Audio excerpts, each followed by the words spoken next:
We start our next topic that is antidepressant. Okay, depression सध्याच्या लाईफस्टाईलमधला एक common part झाला. प्रत्येकाला, कोणाला काही बोलता नाही येत, लगेच प्रत्येकजण काय होतं, डिप्रेस व्हायला लागतं.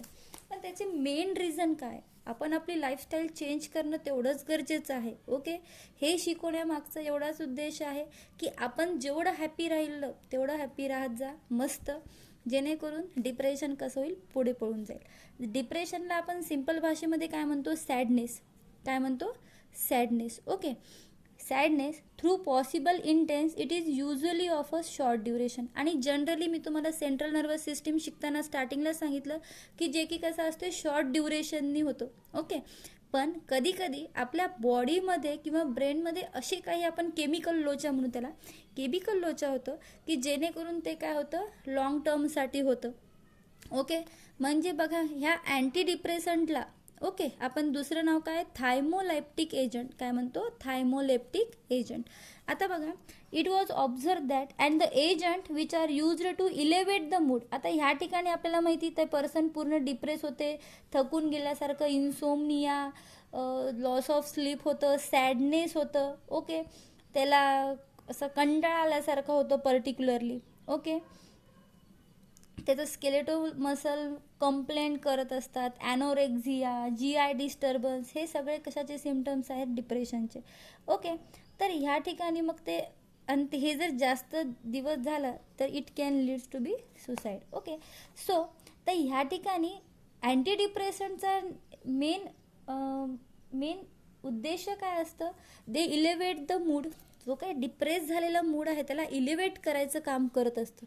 The drug which are used to elevate the mood are called as antidepressant. Okay, it was observe that reserpine and alkaloid from rauwolfia serpentina produces behavioural depression by depleting the catecholamine neurotransmitter.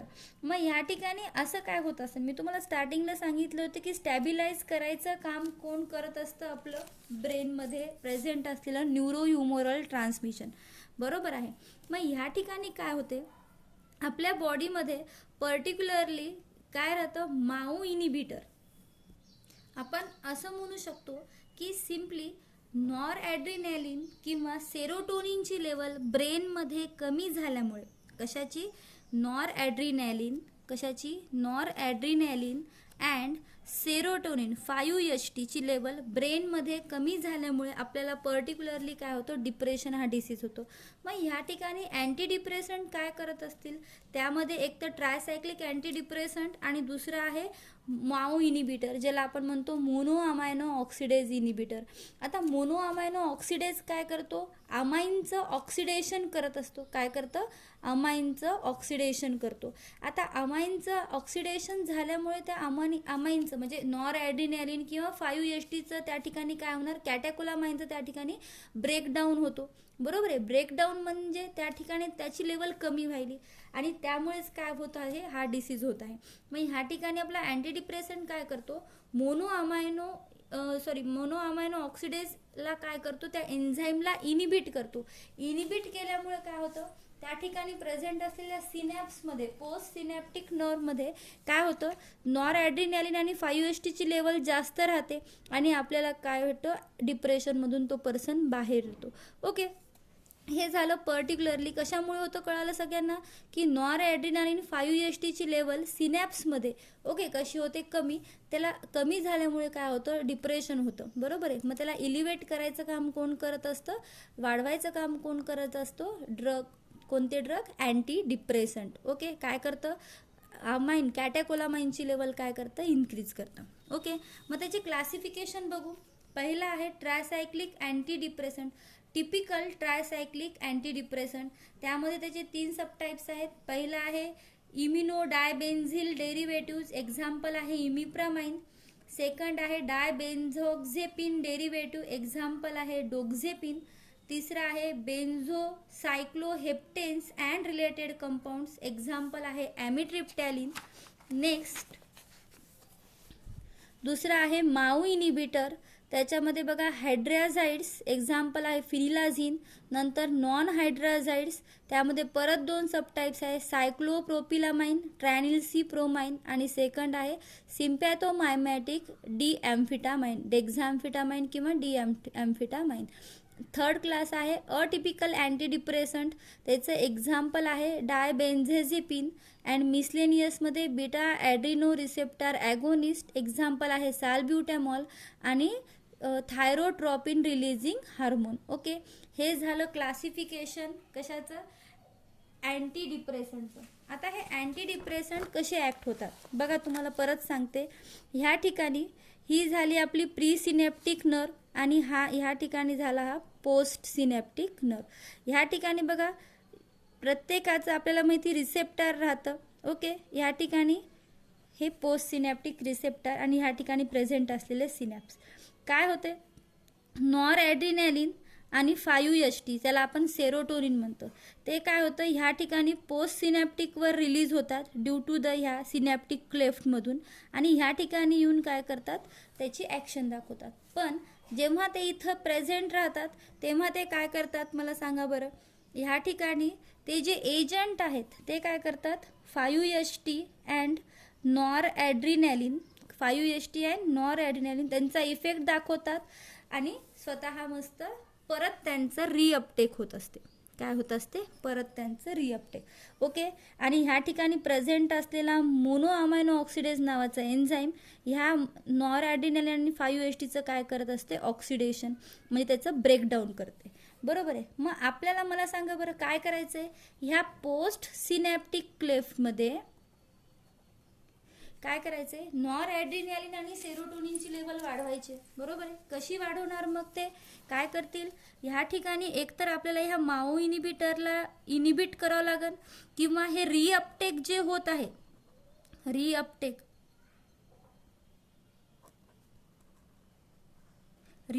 काय करावं लागेल आपल्याला, कमी करावं लागेल, जेणेकरून ह्या post synaptic क्लेफ्टमध्ये म्हणजे ह्या पोस्ट गँग्लिओनिकमध्ये या पोस्ट सिनॅप्टिक क्लेफ्टमध्ये काय प्रेझेंट राहील, मग जास्त प्रमाणात नॉर ॲड्रिनॅलिन आणि सेरोटोनिन. मग ह्या ठिकाणी माओ इनिबिटर काय करतात, ह्या मोनो अमायनो ऑक्सिडेजला इनिबिट करतात, जेणेकरून त्या 5-HT आणि नॉर ॲड्रिनॅलिनचं ऑक्सिडेशन होणार नाही, मेटाबॉलिझम होणार नाही. ओके, आणि तो जास्त प्रमाणात इथं राहतील. आणि ट्रायसायक्लिक अँटीडिप्रेसंट काय करतात, हे जे रिअपटेक आहे ते रिअपटेक काय करतात, ते इनिबिट करतात. रिअपटेक इनिबिट केल्यामुळे त्या पोस्ट सिनॅप्टिक क्लेफ्टवर काय करत होते, जास्त प्रमाणात नॉर ॲड्रिनॅलिन आणि सेरोटोनिन राहतं आणि त्याचा प्रॉपर इफेक्ट देतो. ओके, हे झाले अँटी डिप्रेसंटची ॲक्शन. आता बघू त्याचा पहिला ड्रग आहे इमिप्रामाइन. कोणता आहे, इमिप्रामाइन. आता बघू ते इमिप्रामाइन कसा तयार होतो. बघा एरवी आपण बघत होतो स्ट्रक्चरवरून केमिकल नेम, आता परत तेच बघू केमिकल नेमवरून आपल्याला काय करायचं आहे, स्ट्रक्चर कॅल्क्युलेट करायचं. हे झालं त्याचं chemical name 10,11 डायहायड्रो 5 in bracket 3 dimethyl amino propyl 5H डायबेन्झो BF अझेपिन. त्याआधी आपण बघू की हे डायबेन्झो BF अझेपिन कसं स्ट्रक्चर तयार झालं. त्याआधी तुम्हाला अझेपिनचं स्ट्रक्चर सांगते. अझेपिन इज अ 7 मेंबर रिंग. काय आहे, 7 मेंबर रिंग. बघा बरं स्ट्रक्चर कसं येईल त्याचं,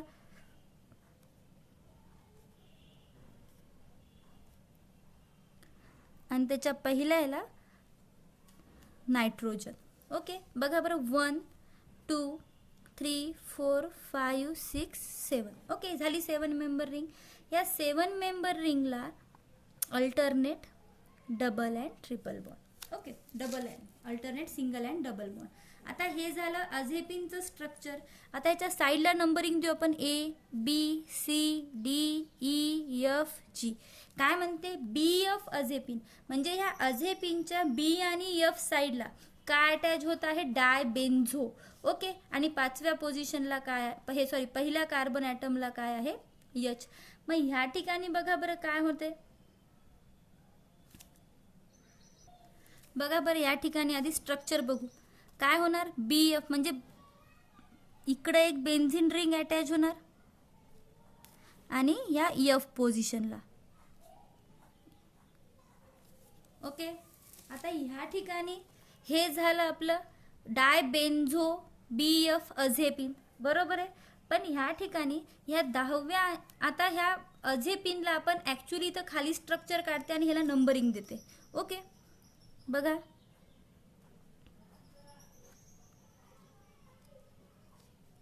जेणेकरून आपल्याला प्रॉपर नंबरिंग झाली पाहिजे. आधीची नंबरिंग मी फक्त अझेपिनसाठी दिली होती, आता ह्या डायबेन्झो अझेपिनसाठी देते. बघा बरं नंबरिंग 1 2 3 4 5 6 7 8 9 10 11.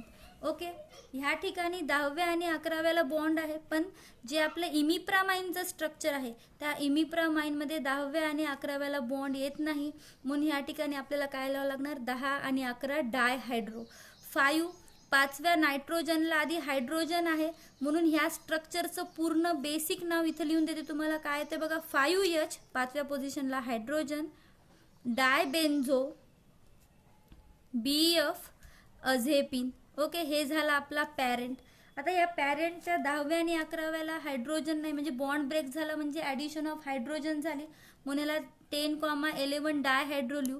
आणि 5व्या पोझिशनला dimethyl amino propyl group attach होतो. बघा बरं, CH2 CH2 CH2, नंतर नायट्रोजन आणि ह्या ठिकाणी मिथिल आणि 2 मिथिल.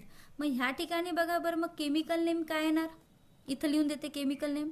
इथं बघा 10,11 डायहायड्रो, बघा 10,11 डायहायड्रो. 5 इन ब्रॅकेट काय आहे, 5व्या ब्रॅकेटमध्ये काय आहे, 1 2 3 डायमिथिल अमायनो, काय आहे 3 डायमिथिल अमायनो प्रोपिल, काय आहे 3 dimethyl amino propyl, bracket close. नंतर पॅरेंट 5H डायबेन्झो BF अझेपिन. ओके, हे झालं स्ट्रक्चर आणि केमिकल नेम कशाचं, इमिप्रामाइन. आता बघू आपण त्याच्या प्रॉपर्टी. बघा बरं त्याचं प्रॉपर्टीज.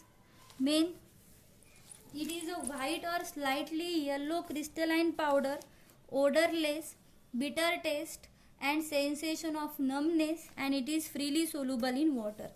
Reaction काय म्हणते, when it is treated with nitric acid a intense blue color is produced. Okay, nitric acid सोबत रिॲक्ट झालं तर काय तयार करते, ब्ल्यू कलर प्रोड्यूस करते. Next, in presence of water oxygen light it degrades to dimethyl amino propane and 10 hydroxy iminodibenzyl and काय form करते, शेवटी ॲक्रिडिन डेरिव्हेटिव्ह तयार करते. कधी, in presence of water oxygen and light it form the acridine derivative. Okay, कशाचं, अझेपिनचं conversion कशामध्ये होणार आहे, ॲक्रिडिन. आता बघू आपण त्याच्या युजेस. बघा, पहिला यूज डिप्रेसिव्ह इलनेस ट्रीट करण्यासाठी, दुसरा anxiety disorder, anorexia nervosa means simply loss of appetite, नंतर pain and nocturnal enuresis in children, ह्याला म्हणतो नॉक्च्युर्नल म्हणजे नाईट, इन्युरेसिस म्हणजे युरिनेशन, रात्री जे झोपेत लेकरं सू करतात त्याच्यावर ट्रीट करण्यासाठी सुद्धा इमिप्रामाइन देतात. And next, phobias, that is agoraphobias, लोकांमध्ये जास्त लोकांमध्ये जायची भीती वाटतं. नंतर hyperactivity and attention defect, नंतर catalepsy and last allergic conjunctivitis. Okay, हे सगळे काय आहेत त्याचे युजेस. या सगळ्या कंडिशनवर काय करतो आपण, हा ड्रग यूज करतो. ओके, कोणता, इमिप्रामाइन. त्याचे फॉर्म्युलेशन बघा, tablet, capsule, injection and mixture. Brand name आहे इम्प्राटॅब आणि डेप्सोनिल. कोणता आहे, डेप्सोनिल. ब्रँड नेम काय आहे, इम्प्राटॅब आणि डेप्सोनिल. हा झाला त्याचा IMP ड्रग. त्याच्या व्यतिरिक्त ॲमिट्रिप्टॅलिन सुद्धा आपण अँटी डिप्रेसंट म्हणून यूज करतो. हायड्रॅझिन डेरिव्हेटिव्ह सुद्धा काय यूज करतो, अँटी डिप्रेसंट म्हणून यूज करतो. ओके, ह्या ठिकाणी बघा ह्याचं काय आहे, ब्रँड नेम ॲमिट्रिप्टॅलिनचं ॲमिट्रिप आहे. ओके, आणि हायड्रॅझिनचं काय आहे, नॉर्डिल. कोणतं आहे, नॉर्डिल. सगळ्यांनी ही गोष्ट लक्षात ठेवायची. ओके, कोणतं आहे, नॉर्डिल. इथं तुमचा अँटी डिप्रेसंट हा चॅप्टर एंड झालेला आहे. ओके, चला भेटू मग नेक्स्ट चॅप्टर सोबत. तोपर्यंत बाय बाय.